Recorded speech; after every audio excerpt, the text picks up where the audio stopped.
सावन व्रत कथा। किसी नगर में एक साहूकार रहता था, जिसके घर में धन की कमी नहीं थी, लेकिन उसे संतान सुख प्राप्त नहीं हुआ था, जिस कारण वह बहुत परेशान रहता था।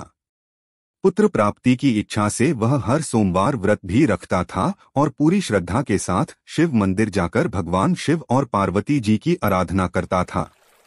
उसकी भक्ति भाव से मां पार्वती प्रसन्न हो गईं और भगवान शिव से उस साहूकार की मनोरथ पूर्ण करने का आग्रह करने लगीं।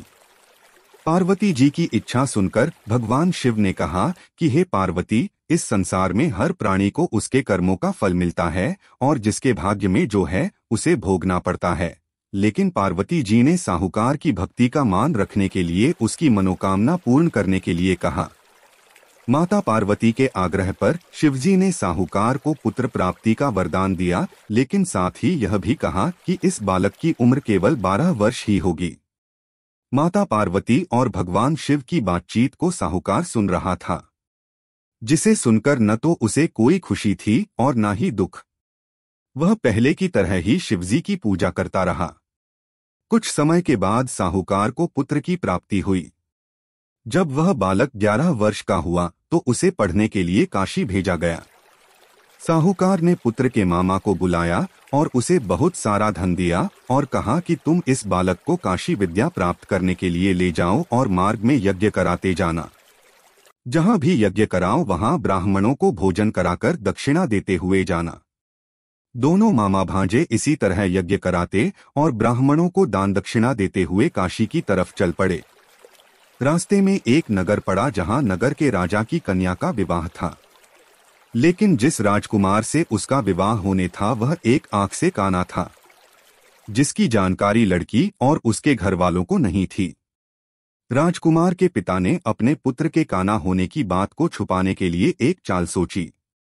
साहूकार के पुत्र को देखकर उसने सोचा कि क्यों न इस लड़के को ही दूल्हा बनाकर राजकुमारी से विवाह करा दिया जाए।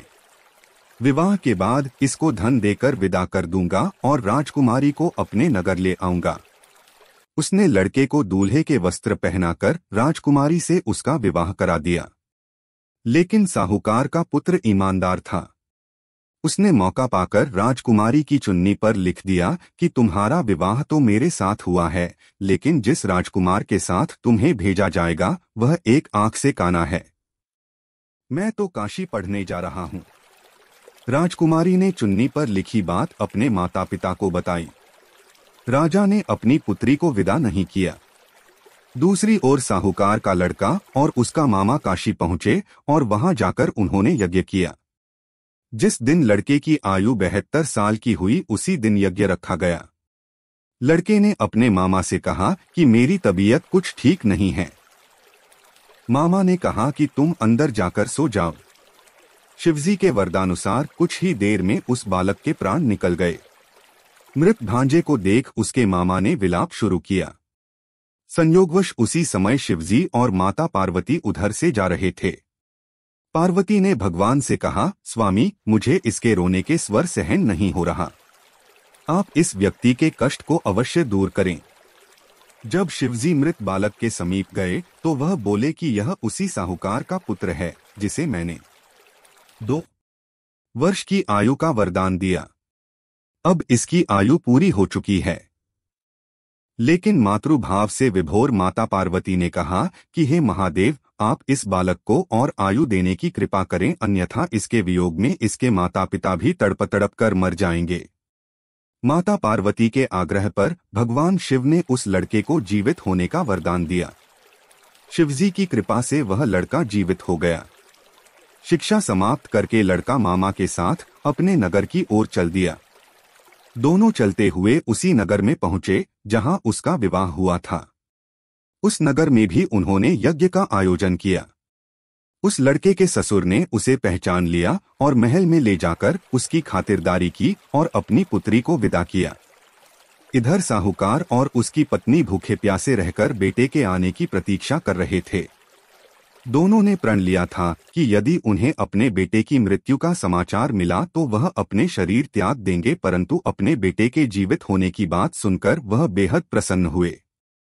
उसी रात भगवान शिव ने व्यापारी के सपने में आकर कहा, मैं तेरे सोमवार के व्रत करने और व्रत कथा सुनने से प्रसन्न होकर तेरे पुत्र को लंबी आयु प्रदान कर रहा हूँ। इसी प्रकार जो कोई सोमवार व्रत करता है या कथा सुनता है उसके सभी दुख दूर होते हैं।